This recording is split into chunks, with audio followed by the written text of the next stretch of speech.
Estás escuchando Asuntos de Hermanas, creciendo por estudio y por fe, los retos y regalos de la neurodiversidad, una conversación con Jairo Cruz. Soy Lili. Soy Cintia. Somos mamás. Somos esposas. Somos miembros de la Iglesia de Jesucristo de los Santos de los Últimos Días. Y somos hermanas. Que a la distancia nos reunimos cada semana para hablar y grabar estos episodios para ti. Nuestra misión en este podcast es traer temas que te inviten a la reflexión. Para que juntos podamos crecer, tanto por el estudio como por la fe. Muy buenas noches, tardes, amigos que nos escuchan en este podcast de Asuntos de Hermanas. Hoy tenemos una conversación especial. ¿Por qué es especial? Pues porque tenemos un invitado con nosotros. Tenemos a Jairo, a Jairo Cruz. Como pueden ver la similitud en el nombre, Jairo es nuestro hermano, ¿no? Es el más pequeño de los cuatro, de nosotros cuatro. Jairo tiene una maestría en educación y ha estado, es parte del sistema educativo de la iglesia. Y lo invitamos hoy porque, bueno, aparte de que queremos que conozcan a Jairo, ¿no? Que es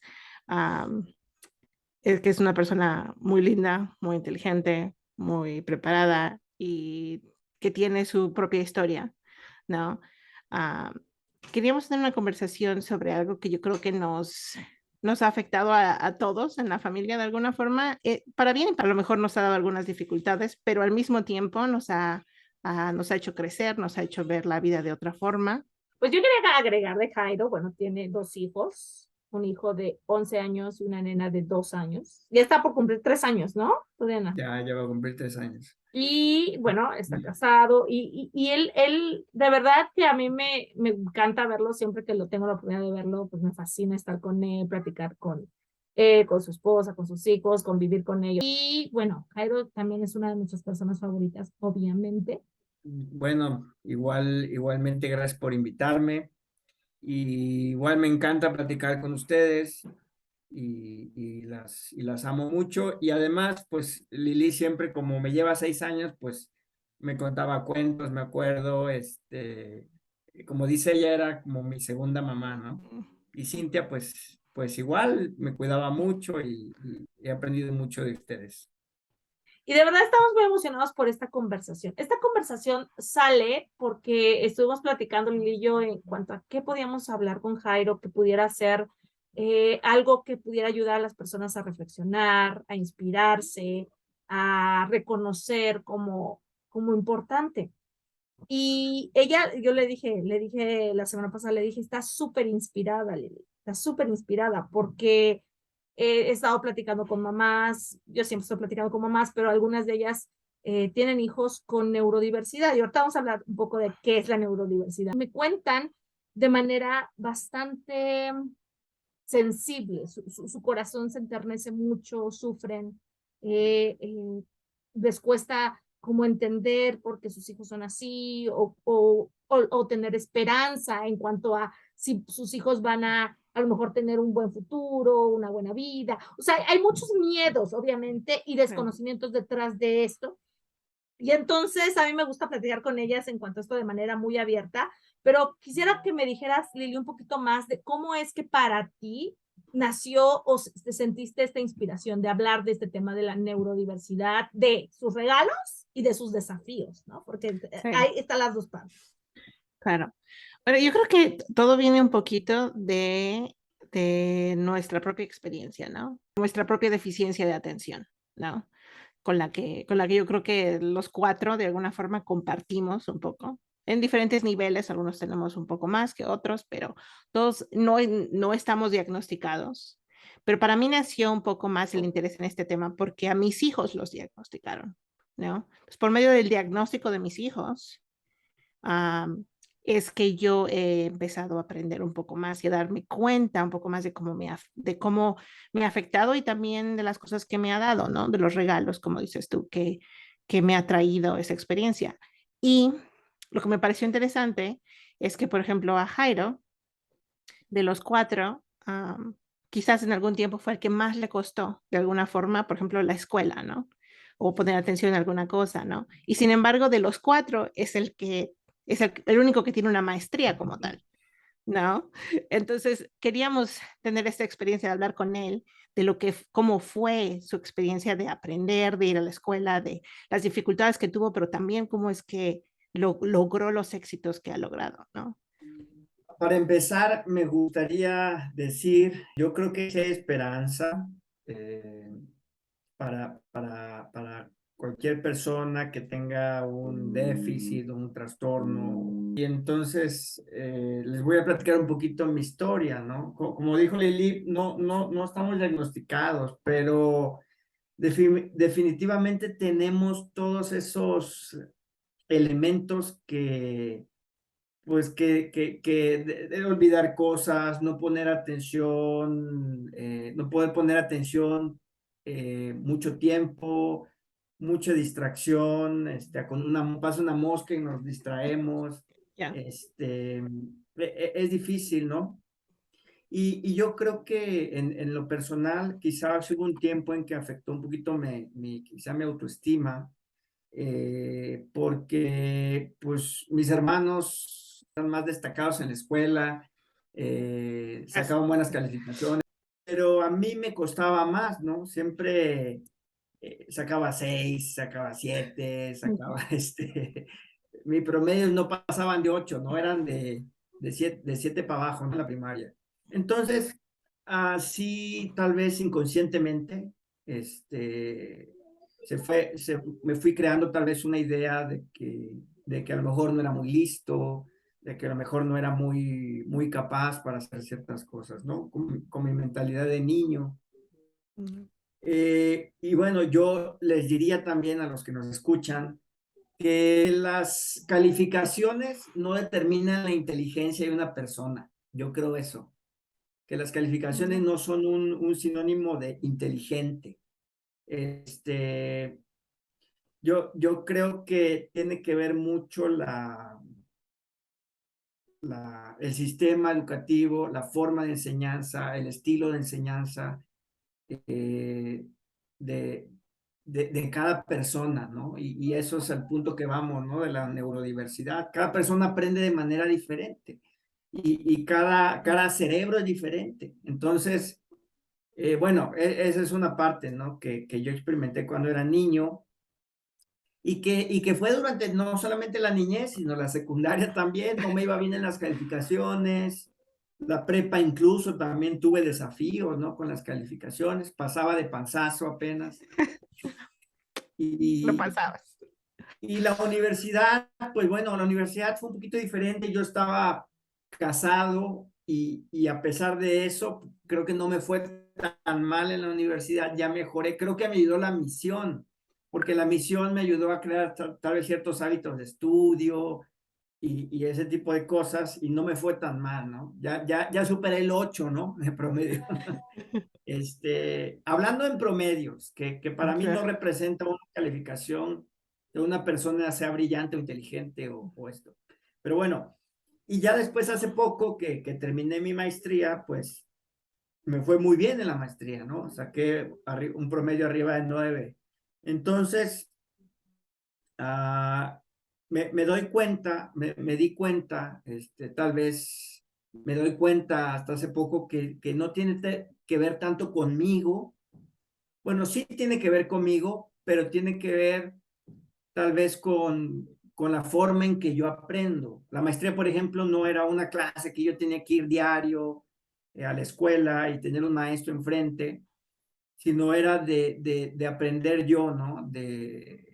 Más Más autodidacta, ¿no? más autodidacta. Y creo que una forma en que yo aprendo mejor es de manera autodidacta, ¿no? No teniendo tanto a lo mejor un maestro enfrente. Entonces, bueno, esa es mi experiencia a grandes rasgos y quizá durante la conversación podemos hablar de algunos detalles, ¿no? Gracias por compartir con nosotros, Jairo. De verdad, me encanta, ¿no? Cómo hablas de la parte difícil de la escuela, de un sistema educativo que todos sabemos, bueno, por lo menos lo hemos hablado nosotros varias veces, que ya no es un sistema, o sea, el estilo de enseñanza ya no se adecua a las necesidades actuales de los jóvenes, de los niños. y sabemos que no todos aprendemos de la misma manera. Entonces, obviamente, el sistema está hecho para los neurotípicos, que así se les llama, ¿no? Personas que en general tienen, son más típicos neuronalmente, su cerebro funciona más normal, por así decirlo. Entonces, pueden adaptarse a ese estilo de enseñanza. Entonces, la neurodiversidad es algo muy importante que necesitamos entender. Entonces, Lilia, explícanos un poquito más para ti estos términos, neurodiversidad, neurodivergencia. Ok, bueno, la gente la usa de diferente forma, pero para nuestra discusión vamos a ponerlo así. Neurodiversidad es realmente el concepto simple de que todo mundo piensa diferente, tiene un cerebro diferente, aprende diferente, o sea, ven las cosas de diferente forma, ¿no? Ya sea que sea neurodivergente o neurotípica, de cualquier forma, todos somos diferentes y no podemos esperar que todo el mundo vea las cosas igual, ¿no? Porque va a diferir de acuerdo a su cerebro, a su experiencia, a la forma en la que filtra las cosas. Y la neurodivergencia es, digamos que es lo que hace la neurodiversidad más amplia, ¿no? O sea, eso es aquellas personas que están dentro de un espectro en la que su cerebro definitivamente funciona de diferente forma, en una forma muy específica. Por Está ejemplo, cableado diferente. Exacto. Entonces, con alguien que tiene un déficit de atención, ¿no? Dentro del déficit de atención no todo es igual. O sea, algún déficit de atención funciona de una forma, otro de otra. Entonces, incluso dentro de ese ámbito cambia, ¿no? Y bueno, si vamos al espectro del autismo, es un espectro, o sea, aunque normalmente la gente lo divide en 3 niveles de autismo, realmente dentro de ese mismo nivel va a haber más niveles y va a haber diferencias. Va a haber muchas similitudes, pero también va a haber muchas diferencias. Entonces, esa es como que parte de esta neurodivergencia que existe y donde realmente no podemos decir que se va a ir o que se cura, ¿no? Es algo que está ahí para quedarse. Pues tenemos que aprender y tener la forma de lidiar con esto, ¿no? De ayudar, de empoderar, y de normalizarlo, ¿no? Uh -huh. Jairo, cuéntanos más, ¿sí?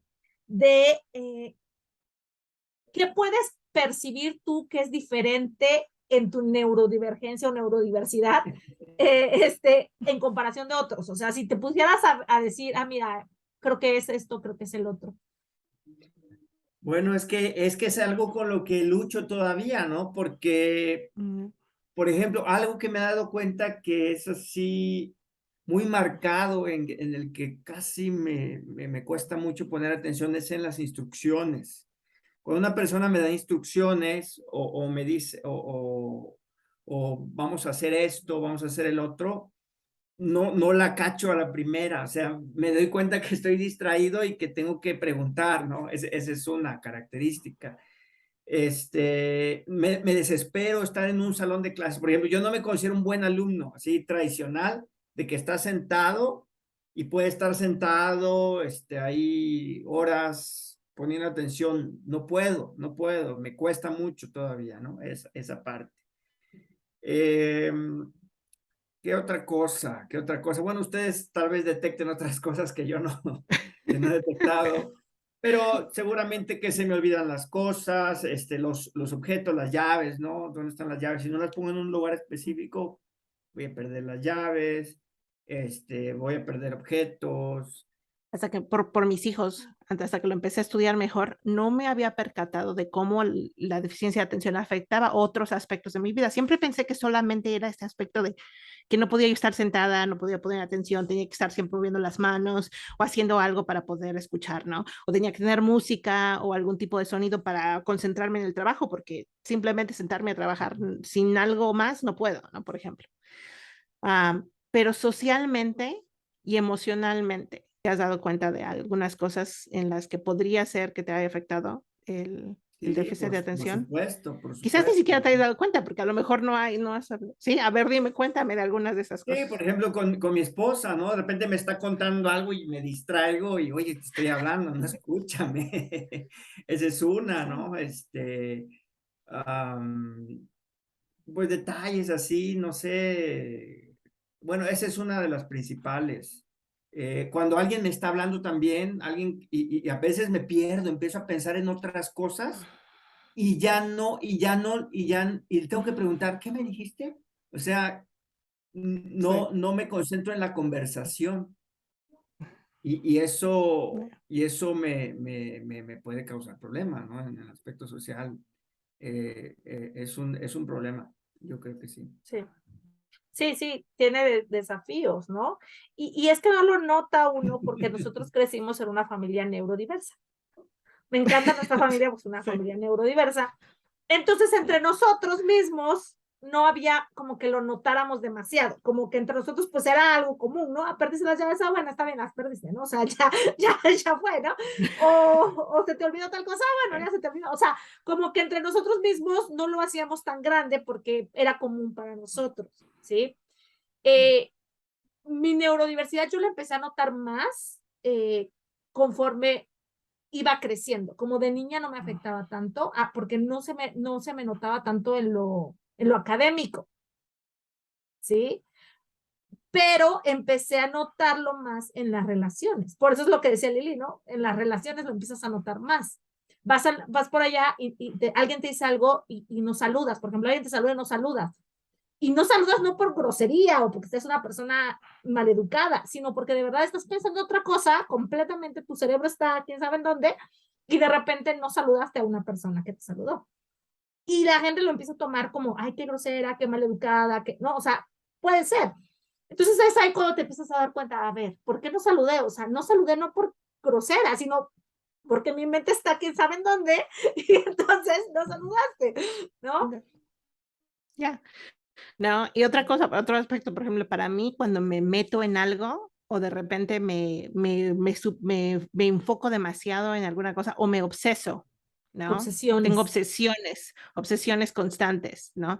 De cosas de repente, ¿no? Por ejemplo, este podcast que de repente empieza así como me empiezo a preparar por el podcast y estoy escuchando una cosa tras otra, estoy estudiando, estoy leyendo, estoy haciendo cosas y de repente ni me entero que mis hijos no han comido, no me entero que ya son las 11 de la noche y necesito irme a dormir porque tengo que trabajar a las 5 de la mañana el otro día. O sea, cosas así. Luego, por ejemplo, dormir en la noche, súper difícil. Si no tengo, o sea, si no he gastado toda mi energía y me acuesto, puedo estar ahí horas dándole vuelta a la cama de un lado para otro y no poder dormir, ¿no? O sea, no, y bueno, ni para qué te cuento, o sea, la mayoría de mis dificultades en mi relación con mi marido pues, son porque se me olvida todo, se me olvidan las cosas, la llave, la bolsa, etcétera, ¿no? Y esas cosas de la obsesión, ¿no? Que de repente es como, bueno, estás aquí haciendo esto, ¿por qué? O sea, aquí no ves que hay otras prioridades, que no ves que hay otras cosas, que no ves que Yo, necesitas yo hacer esto y tú también, estás yo ahí. también tengo ese No. problema de la obsesión. Cuando me obsesiono con algo, tengo que estar 2 o 3 horas en eso, 3, 4 haciendo en eso y no puedo hacer otra cosa porque me obsesiono con eso.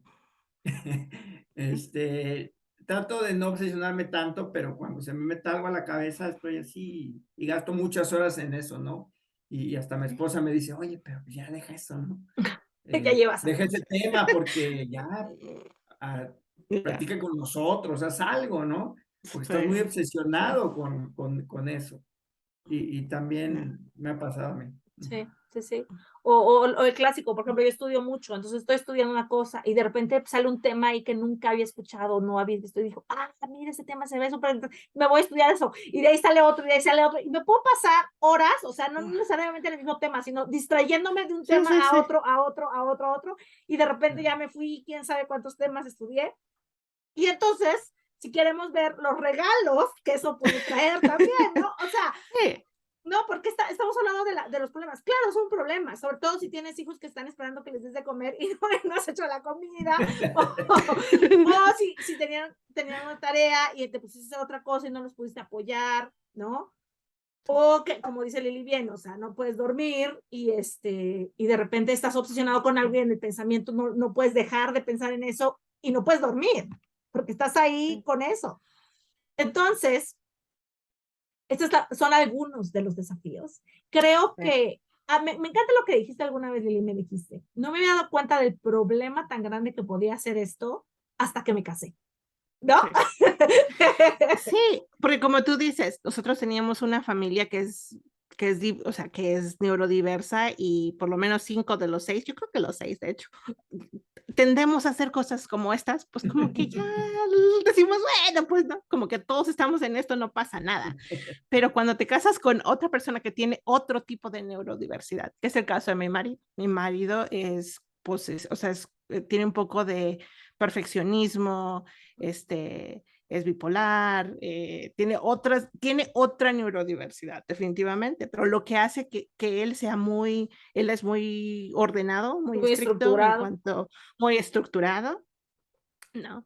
Entonces imagínate, no hay de estructura, no hay control, y de repente estás con una persona que necesita estructura, necesita control, ¿no? Entonces de repente tienes que ver, ok, y ahora confronta eso, y eso es cuando te fuerza, o sea, te fuerza a ver este tipo de cosas, ¿no? Te fuerza a ver las cosas en las que necesitas trabajar, ¿no? Lo que realmente consiste en una deficiencia, pero después empiezas a ver, digo, si realmente empiezas a ver los regalos, como dices tú, puedes ver los beneficios, o sea, el ayudar a otra persona a ver las cosas un poquito más relax, ¿no? El ayudar a ver a otra persona a descansar un poco, a no obsesionarse tanto con ciertas cosas. Son diferentes tipos de obsesiones a veces. Entonces, digo, es todo un aspecto, las relaciones interpersonales son todo un aspecto ¿no? De cosas en las que tiene uno que trabajar cuando tienes ese tipo de cerebros, ¿no? Y cuando son diferentes que otras personas. Jairo, en tu experiencia personal, ¿qué puedes reconocer como un regalo de la forma en que tu cerebro trabaja? Es una buena pregunta.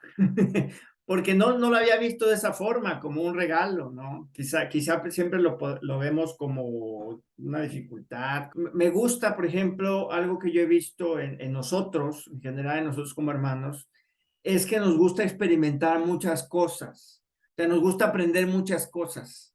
Creo que ese es un regalo, ¿no? Por ejemplo, nos gusta, en especial Josué y yo, ¿no? Que somos muy parecidos en gustos, la música, el deporte, diferentes deportes, y nos gustaba experimentar, ¿no? Con la patineta, con el fútbol, con el básquetbol, siempre estábamos jugando, teníamos muchos amigos, éramos sociales, la música y muchas otras cosas, ¿no? El baile también. Entonces, creo que en ese aspecto, en el ser inquieto, en el ser, creo que eso, lo siento que es un regalo, ¿no? Que nos ayudó a experimentar muchas cosas en nuestra vida. Uh-huh. Tú, Lilita, ¿qué dirías que es uno de tus regalos? Sí, definitivamente ese, pero yo creo que el otro regalo que viene por la impulsividad, o sea, la impulsibilidad de lo que es tener deficiencia de atención. Muchas veces tomamos decisiones muy rápidamente y a veces sin pensarlas mucho. Y aunque eso puede ser algo malo, ¿no? Puede ser algo Un que reto. un reto que te pueda causar problemas, al mismo tiempo te permite tomar decisiones que a veces valen la pena, ¿no? Que no lo estás pensando mucho, dices, ¿sabes qué? Me voy a arriesgar, ¿no? Y no te cuesta tanto decir, ¿sabes qué? Sí, me voy a ir a vivir a los Estados Unidos y voy a estar ahí sola y voy a empezar la escuela y no hablo bien el idioma, pero está bien, lo voy a hacer de todas formas. O sea, no le tienes tanto miedo porque no lo piensas tanto, ¿no? Entonces te avientas a hacer cosas que no harías de otra forma, ¿no? ¿No? Como Josué, se avienta a hacer cosas que también él, o sea, es arquitecto, pero terminó de guía de turistas aventándose en el En todos mar los y cenotes en que... todos los cenotes y en todos los otros que encuentra. ¿Por qué? Porque no lo piensa, ¿no? O sea, no es como que dice, ay, me podría pasar esto, ay, ¿qué tal si mi trabajo no funciona? Ay, ¿qué tal si empezar una nueva empresa? ¿No? Y me da miedo, o sea, pues como que no le haces caso a ese miedo y vas y te avientas de todas formas, ¿no? Y Uh-huh. eso puede ser bueno, puede ser bueno. Sí, sí, me gusta. Les cuento que a mí la que más me sirve es la obsesividad.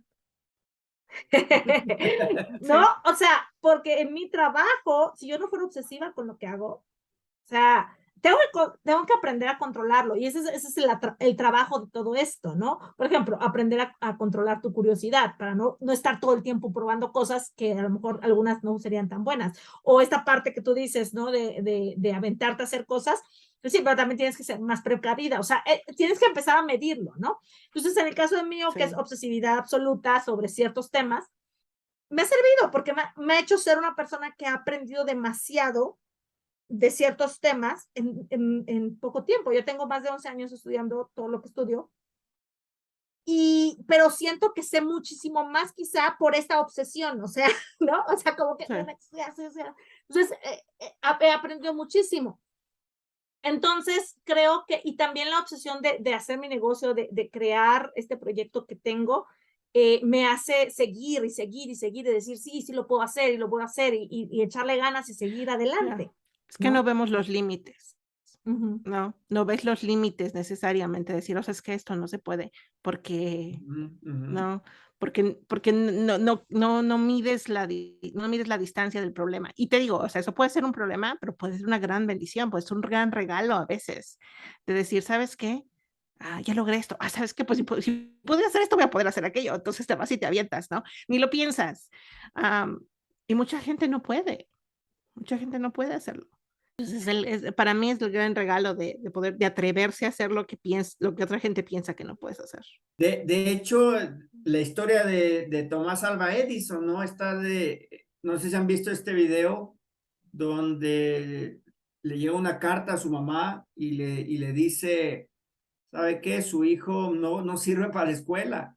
Y entonces, Sí, y sí. esto también es un buen mensaje para los papás, o sea, porque la mamá la lee sin leérsela al niño, obviamente, y cuando el niño se le acerca para ver qué le pasaba a su mamá, tal vez la vio preocupada, no sé, algo, su mamá le dice que la carta decía que es un niño brillante, ¿no? Y que no necesita ir a la escuela. Y entonces le dice, yo te voy a ayudar, yo te voy a enseñar, ¿no? Entonces yo creo que ese es un mensaje que yo quiero transmitir de que no porque un niño sea neurodiverso, diferente o lo que sea, significa que el niño, pues es tonto o que es incapaz. Al contrario, hay mucha inteligencia en todos los seres humanos y solamente hay que saber ayudarlos, guiarlos a que puedan lograr grandes cosas, ¿no? Motivarlos y no bajarles su autoestima, no decirles que no sirven para la escuela. Tú no sirves para la escuela, no eres muy inteligente, no, al contrario, tú eres muy listo y vamos a buscar una manera para que puedas lograr desarrollar tus habilidades. Sí, y vamos a encontrar la manera.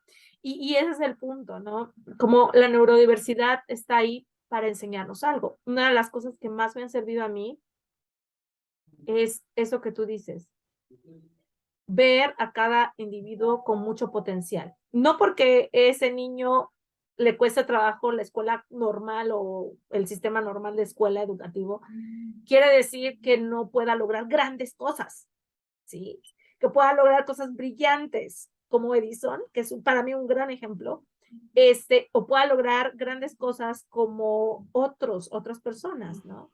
Seguramente muchos de los atletas, yo he escuchado, por ejemplo, Michael Phelps, que es un gran atleta, nadador y todo, lo mandaron a natación porque tenía un problema de que no se estaba quieto. Entonces le dijeron, ¿sabes qué? Lo que necesitas es nadar para como estarte más relajado. Y lo llevó a ser uno de los medallistas olímpicos más grandes de toda la historia, ¿no? Sí. Entonces, yo siempre pienso, o sea, no, tenemos que pensar, nuestro hijo es diferente a todos los demás hijos del mundo. Entonces, lo único que tenemos que hacer es pensar que las características que nuestro hijo tiene son las características perfectas que necesita para su misión en esta tierra. Ese es mi gran pensamiento. A mí me sirve muchísimo pensar así, ¿sí? Porque yo tengo hijos neurodiversos también. Entonces, cuando yo pienso así, eso me sirve, porque digo, bueno, claro, si Dios me los mandó así, si Dios los mandó con esta estructura genética mental, su desarrollo mental, como sea que lo tengan, entonces es porque eso es lo que le va a servir a él para lograr su misión. Entonces, ¿qué puedo hacer yo como mamá para desarrollar su potencial o sus regalos y ayudarle a manejar esta parte difícil de su neurodiversidad? ¿No? Como tratar de ayudar, porque claro que se puede ayudar. Entonces, ¿tú qué piensas de eso, Jairo? Sí, definitivamente tenemos que potenciar esos regalos como tú dices, ¿no? Yo creo que una enseñanza tradicional en esos casos no ayuda mucho, ¿no? Tenemos que crear un ambiente de aprendizaje en sus vidas en el que puedan desarrollar más que memorizar fechas, datos. Yo creo que el aprendizaje tiene que ver y debería ser desarrollo de habilidades, ¿no? Desarrollo de habilidades. Entonces, hay que ayudar a nuestros hijos, ¿no? A desarrollar sus talentos, habilidades, en el deporte, en la música, en las artes, en cualquier área de conocimiento, ¿no? Tenemos que impulsarlos. Yo creo que eso, si es una educación integral, entonces eso va a ayudarles mucho.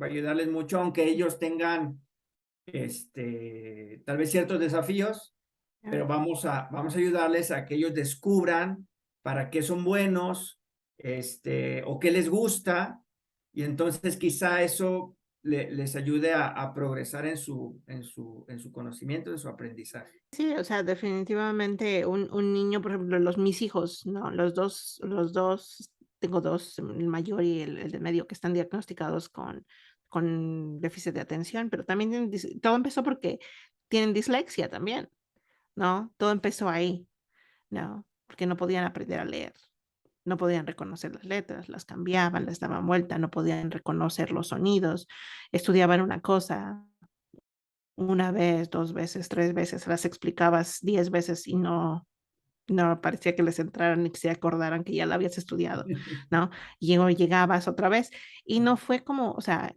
digo, o sea, mi hijo el más grande no fue hasta el quinto grado que él pudo leer. O sea, cuando ya llegas a quinto grado y todavía te cuesta tanto trabajo leer, estás leyendo como niño de primero o de segundo, digo, te pega muy fuerte en tu autoestima, ¿no?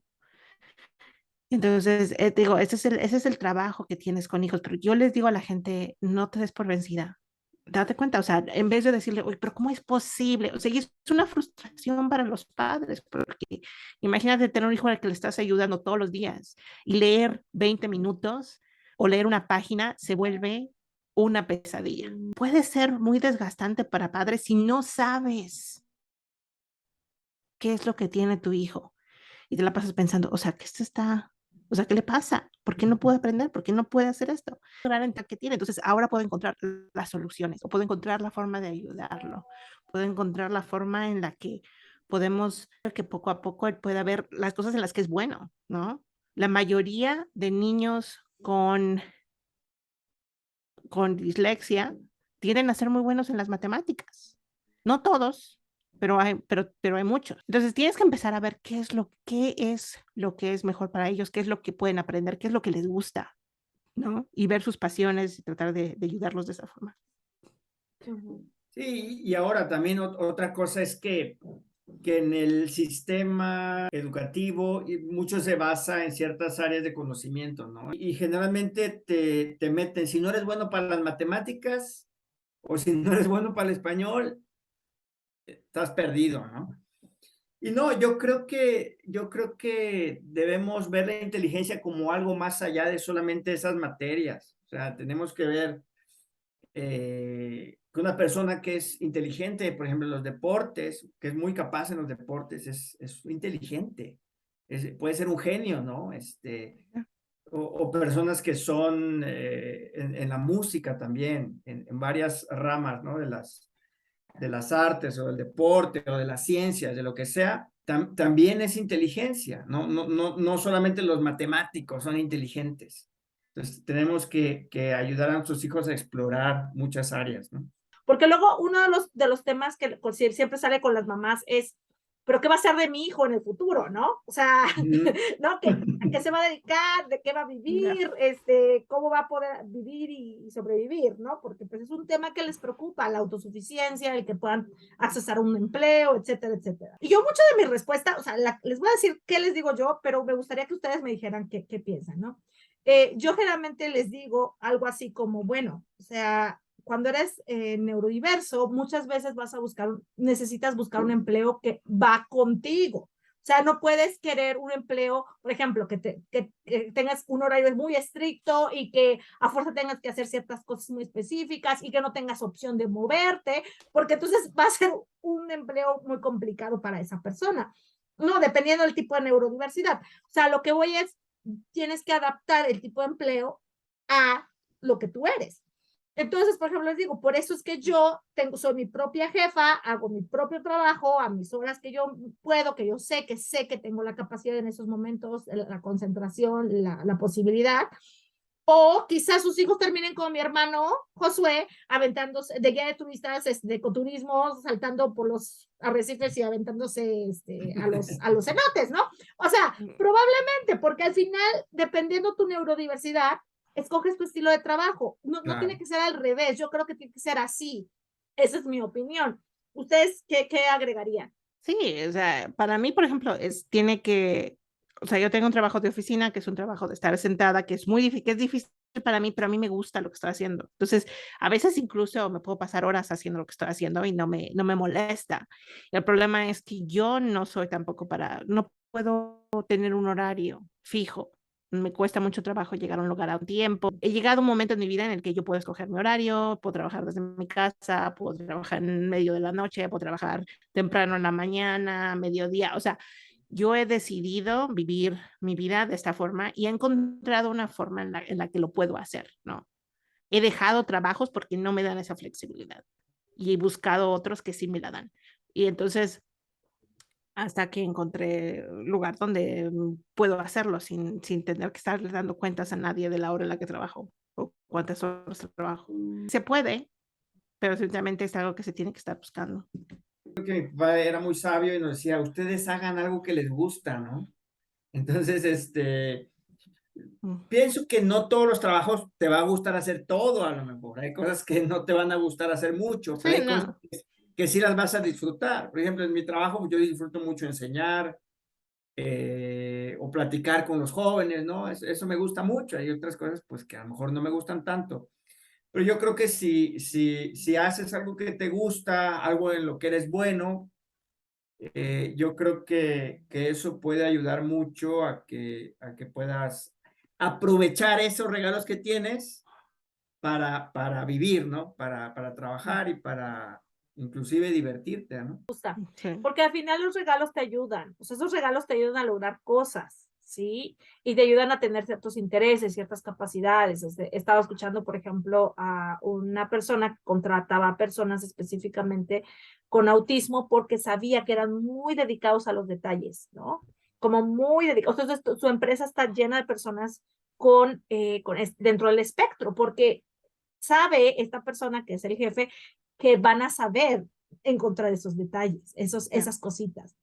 Y por ejemplo, en mi caso de mi hijo, el mayor, que todavía no tiene un diagnóstico como tal tampoco todavía, pero lo que sí puedo ver es que esta parte sensible de él, que es elevadamente sensible, muy, muy sensible, entonces para mí es un asset, ¿no? O sea, es un algo bueno, porque entonces digo, wow, o sea, es solamente que la aprenda a manejar sus emociones, pero de ahí ser una persona con mucha emoción te permite tener muchísima más facilidad para conectar con la gente, ser más empático, ser mucho más sensible a la sensibilidad de los demás, de ayudar, o sea, ese tipo de carreras que son como la que yo hago, ¿no? Como el coaching o como la terapia o como el enseñanza incluso, ¿no? Podrían ser buenos lugares donde podría él desarrollarse y La también es muy salud. creativo porque esa sensibilidad le ayuda a ver cosas que los demás no vemos. De hecho, es bien curioso porque cuando él ve cosas,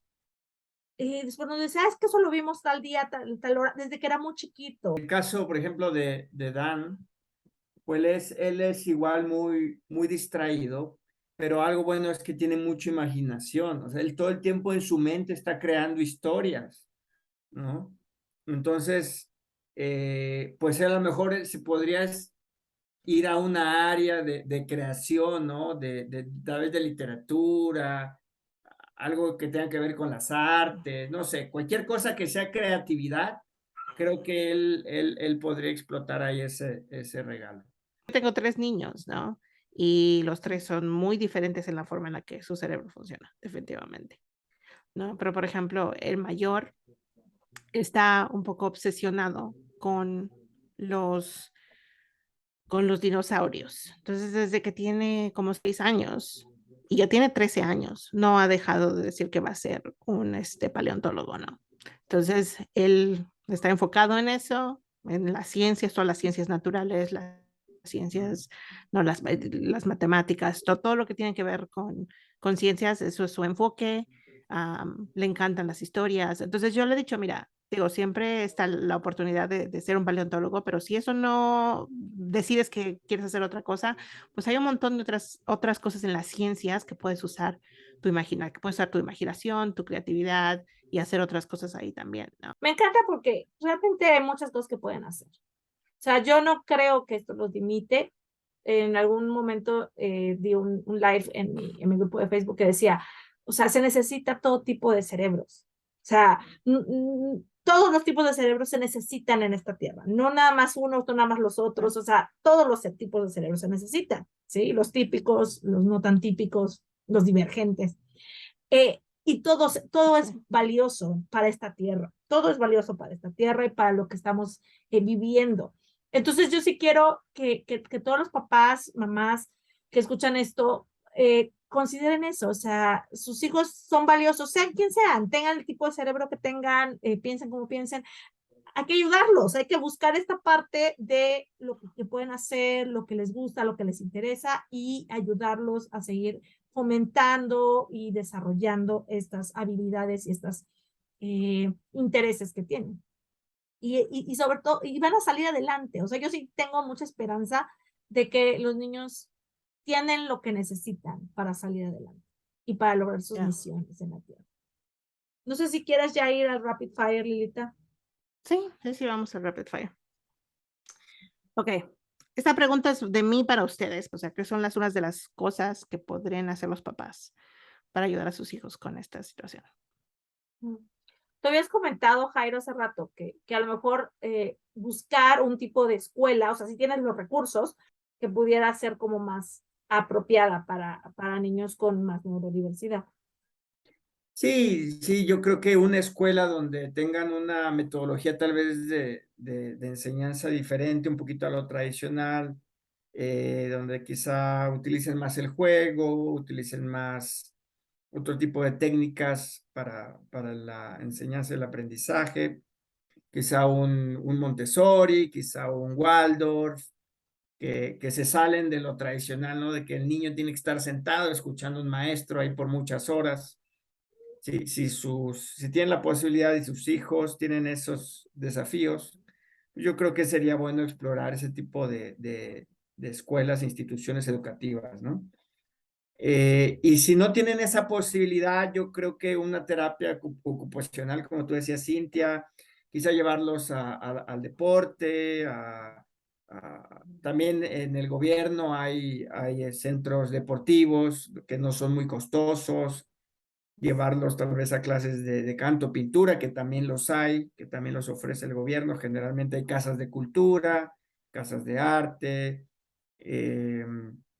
Casi en todas las ciudades de México hay opciones baratas donde yo recomiendo que lleven a sus hijos, ¿no? Para que desarrollen todas sus habilidades, sus talentos. Gracias, Jairo. Yo creo que sí, esa es parte de lo que se puede hacer. También yo sé que escuelas inclusivas, mi hijo estuvo un año en la escuela inclusiva este año pasado. La verdad es que yo vi cosas muy interesantes en la escuela, como los trataban, grupos pequeños, más juegos, más material didáctico, o sea, más cosas como físicas, ¿no? Concretas, objetos concretos para trabajar, para comunicar, para todo. Al final del año hicieron una obra de teatro entre todos los niños. y la verdad, a mí me pareció hermoso ver a todos los niños con neurodiversidades y haciendo cosas padrísimas, ¿no? Haciendo esta obra de teatro fue para mí un gozo muy bonito ver a Rodolfito, a él le tocó ser Pumba, estaban haciendo el Rey León, y Rodolfito realmente lo disfrutó muchísimo. Antes le estaba costando, tenía mucha ansiedad antes de subirse al escenario, pero luego trabajé con él algunos pensamientos que le podían ayudar. Fue, subió, lo hizo maravilloso y yo salí como muy feliz de poder ver que él puede, ¿sí? Que puede hacer muchas cosas, que puede hacer muchas cosas. Y entonces llega a mí este tipo de experiencias donde yo lo puedo ver a él florecer. Llegan a mí como esta sensación de, claro que puede, va a salir adelante, ¿no? Como que me reafirma. Quiero que las mamás y las personas observen esos momentos en que sus hijos logran algo y los atesoren en su corazón y se reafirmen a sí mismos, claro que pueden lograr las cosas, claro. Y bueno, hay terapias, terapeutas ocupacionales específicos para este tipo de neurodiversidades. Existen también profesionales psicólogos o terapeutas que en el área mental, en el área del lenguaje, en el área sensorial, o sea, hay muchas diferentes áreas donde se tiene que trabajar, porque generalmente una persona con neurodiversidad tiene un poco más de sus procesamientos sensoriales sensibles. Entonces, obviamente hay que trabajar también en el área sensorial. Yo sí recomiendo un equilibrio, o sea, entre el trabajo mental y herramientas emocionales y mentales que les ayuden, pero también un trabajo físico, ¿sí? Por eso, claramente, el deporte, el que puedan bailar y que puedan hacer cosas así, funciona y ayuda, ¿no? Hablando y a lo mejor estudiando un poco acerca de la neuroplasticidad, llegamos como que un poco a la conclusión de lo que nos ayudó mucho, por ejemplo, fue tocar el piano, ir a clases de baile, ir a clases de arte, no aprender un instrumento de alguna cosa, ir a hacer deporte. Entonces, todas esas cosas como que te ayudan a desarrollar las dos partes de tu cerebro y te ayudan a tener un poco más de flexibilidad, a encontrar un poco más el enfoque. Hay otras técnicas, por ejemplo, a mi hijo, cuando él no quiere tomar medicamento, porque él sí está en medicamento para poder poner atención, el más grande, cuando él no lo quiere tomar y dice, no, mi día está tranquilo, no lo necesito, no, estoy bien, se pone a comer chicle, ¿no? Entonces algunos de sus maestros lo dejan comer chicle durante clase, no todos, pero algunos, y eso le permite a él poder concentrarse más cuando está haciendo algún trabajo. Ayuda con las dos actividades, ¿no? Entonces hay cositas que podemos hacer para ayudarnos así como que a terminar las cosas que tenemos que hacer y que no podemos evitar, ¿no? Me acabo de dar cuenta hace poco que hablando de las expectativas y uno de sus capítulos del podcast, me di cuenta que yo estaba siendo un papá un poquito que tenía expectativas hacia mi hijo pensando en mí. O sea, por ejemplo, a él, por ejemplo, no le gusta tanto el deporte como a mí. Y entonces, yo lo veía, ¿no? Lo metimos al básquetbol y entonces quizá yo me desesperaba un poquito porque él no, pues no se le facilita como a mí, se me facilitaba, ¿no? De pequeño, pero él está yendo a básquet y el maestro lo reconoció como de los niños que más ha progresado en el último mes, ¿no? Y entonces me llegó a la casa, me contó cómo le había ido con eso y estaba muy contento. Entonces yo creo que a los que nos escuchan, papás, que dejémoslos ser, que se desarrollen, no los presionemos también, ¿no? Si no hacen cosas como nosotros esperamos, son diferentes, su cerebro es diferente al nuestro y ayudémoslos a que ellos reconozcan sus talentos, a que se esfuercen, pero que se sientan felices también en lo que hacen, ¿no? En su progreso. Qué bueno, qué bonito. Fíjate que eso me recordó lo que acabas de decir, me recordó cómo le estaba explicando a una mamá. Mientras tú más aceptes a tu hijo como es, más fácil se va a aceptar a él como es. Y mientras más se acepte él como es, su autoestima más va a crecer y más va a lograr cosas en su día a día. Entonces yo creo que es eso, Jairo, lo que tú dices, o sea, quitar un poco esta parte de las expectativas de lo que queremos o que pensábamos que iban a ser nuestros hijos y más enfocarnos en lo que ellos son, aceptar lo que son y ayudarlos a canalizar sus regalos en su vida. Y entonces ellos van a llegar a amarse más, porque yo creo que cuando nosotros como papás no los aceptamos como son, y cállate, y no hagas esto, y no te muevas así, y quédate Porque no quieto, entienden. y porque no entiendes, y estudia esto otra vez, y vuélvelo a hacer porque lo hiciste mal, y, o sea, todo esto, en lugar de ayudar al niño a tener confianza en lo que es, le quita esa capacidad de confiar en sí mismo, y en poder decir, claro que puedo. Pero entonces si yo como mamá digo, claro que mi hijo puede, pues claro que va a poder, ¿sí? Porque viene desde yo lo acepto, él se acepta y fluye y florece. Entonces, eso es mucho de lo que yo les enseño a las mamás, porque es bien difícil para ellas, pero de verdad, si lo hacen, ven cambios en sus hijos. De hecho, apenas hablé con una mamá que me decía, es que ya sé que mis hijos pueden, ya entendí que mis hijos pueden, nada más los tengo que dejar. No, yo no los dejaba. No, Yeah. ya entendí que ellos pueden. Entonces ya los dejo. Y soltar eso es a veces difícil, pero cuando lo logran hacer, sus hijos florecen. De verdad, sus hijos florecen. Ok, chicos, pasemos al siguiente tema, bueno, a la siguiente pregunta. En la educación religiosa, ¿cómo podemos apoyar a nuestros hijos con neurodiversidad a aprender el evangelio? Por ejemplo, yo tengo 3 hijos que les encanta vestirse para ir a la capilla, les encanta ponerse sus trajes de su papá, es de ponerse traje, zapato, de peinarse, o sea, todo eso es como todo un ritual, ¿no? Y es algo que ellos disfrutan. Entonces, bueno, dejo que disfruten esa parte, aunque se quejan siempre de que ya se terminó. Ay, ¿por qué están aburridos? Ay, aquí están, ¿no? Y ya los ves haciendo otras cosas porque no ponen atención, ¿no?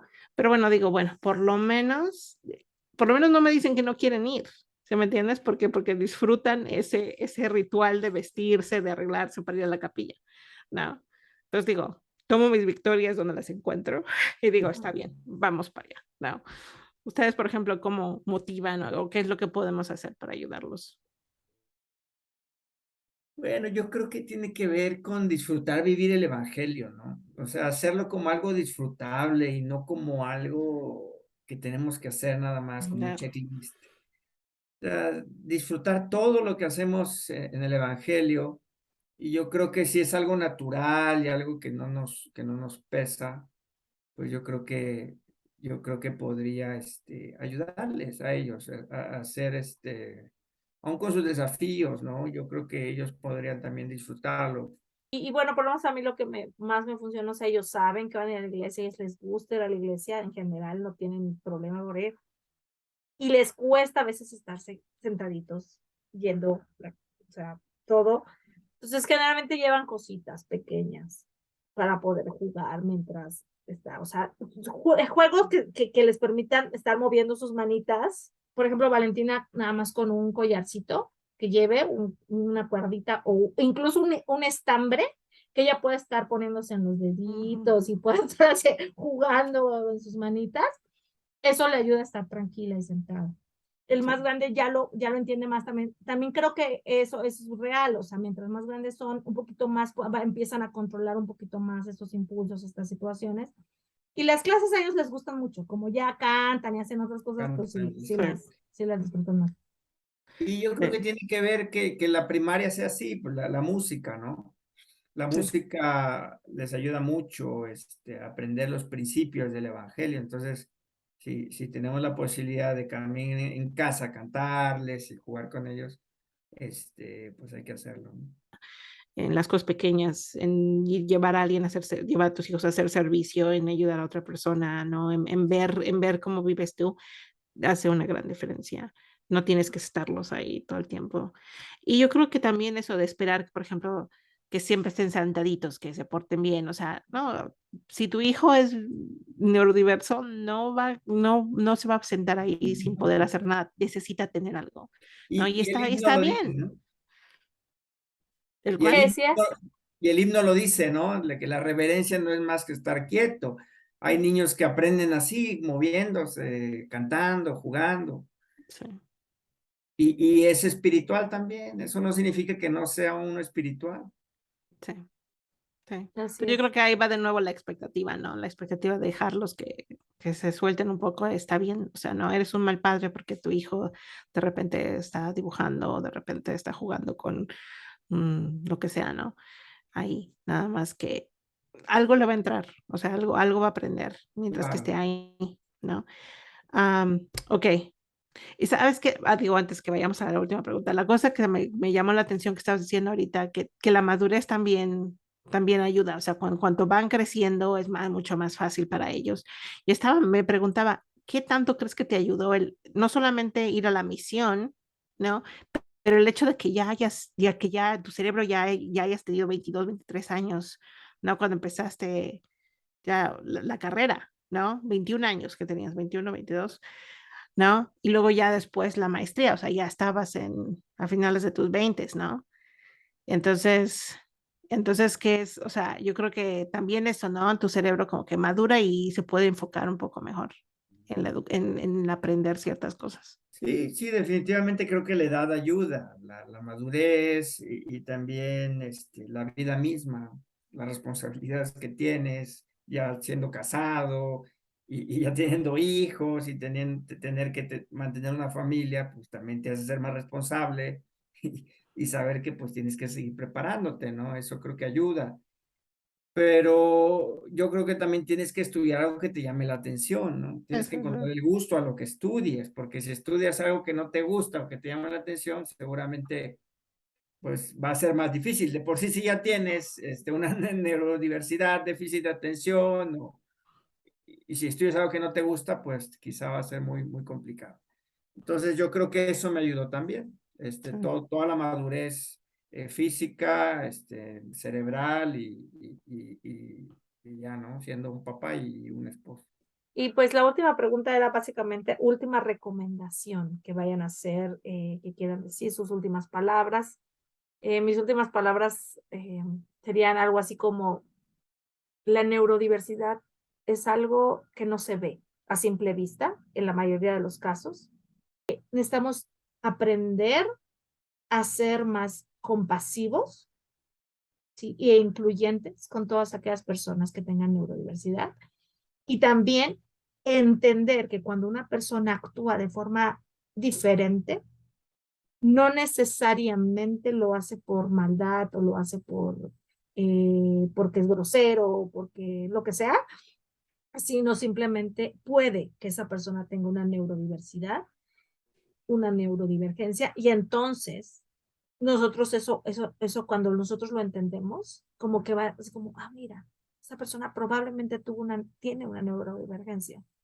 Y no es que justifiquemos ciertas actitudes o ciertos comportamientos, pero eso nos ayuda a tener mayor entendimiento de por qué las personas actúan como actúan. Y creo que sí es importante considerarlo en la vida cotidiana. Yo creo que yo me iría por un lugar similar también. Yo creo que con mis hijos he aprendido que la parte de mi conexión, por ejemplo, sobre todo con mi hijo, el mediano, ¿no? Que yo tenía que poner un poco más de atención, ¿no? Que, que sus, que los efectos de su neurodivergencia eran parte también de su sistema emocional. Entonces había momentos en los que hace berrinches, en los que todavía no tiene momentos en los que no puede conectar con otras personas, en los que no puede, le cuesta trabajo hacer amigos y todo ese tipo de cosas son cosas que le van a afectar. Entonces yo creo que para mí ha sido importante tener esa conexión con él, hacer un esfuerzo para jugar con él, para estar más tiempo con él, para hablar con él, para ver cómo se siente y checar con él todos los días, ¿no? Porque que no quiero que pase por esto solo, ¿no? Quiero que sepa que estoy ahí a su lado, que estoy ahí para ayudarlo ¿no? Y no dejar que su autoestima totalmente se destruya sola, ¿no? Sin nadie que esté ahí con él. ¿Y tú, Jairo? Tengamos tolerancia, tengamos amor hacia las personas, porque quizá creamos expectativas que no son. Entonces, ayudemos a nuestros hijos o a las personas que nos rodean a desarrollar su potencial, sus habilidades. Nada más. Gracias, Byron. Gracias, Lilita, por compartir. Creo que lo que tú dijiste me tocó deeply, o sea, profundamente. en la parte de realmente sentir cómo no podemos dejar a nuestros hijos solos en esto. Sí, sí, porque así como nosotros lo vivimos diferente, porque vivimos en una época, en una sociedad hace 30, 40 años que era diferente y que no había tantas etiquetas como ahora. Nuestros hijos necesitan la compañía, el acompañamiento de sus madres, de sus padres, y realmente ese acompañamiento, si nosotros lo hacemos con esta confianza, con esta fe de que ellos van a salir adelante, pero sí necesitan nuestro acompañamiento, o sea, no porque puedan hacerlo y porque tengan ya las características, quiere decir que no necesitan de nosotros y de nuestro apoyo y de nuestra guía y de nuestro, a lo mejor incluso peregrinar con ellos hasta encontrar un terapeuta que realmente nos convenza, ¿no? Que realmente sentamos que esa es la terapia adecuada. Sí, y yo sí soy de la idea que si tienes los recursos, vayas con uno, con otro, hasta que sientas que encuentras el que realmente te hace clic con la necesidad de tu hijo, ¿no? Porque sí, lo necesitan. Sí. Pues muchas gracias. Gracias. Los quiero mucho. Besos. Yo también. Mis hermanas distraídas. Mira quién habla. Pues muchas gracias, amigos, por escucharnos y ojalá este episodio pueda ser de utilidad para muchos de nosotros. Cuídense mucho. Bye. Bye, bye.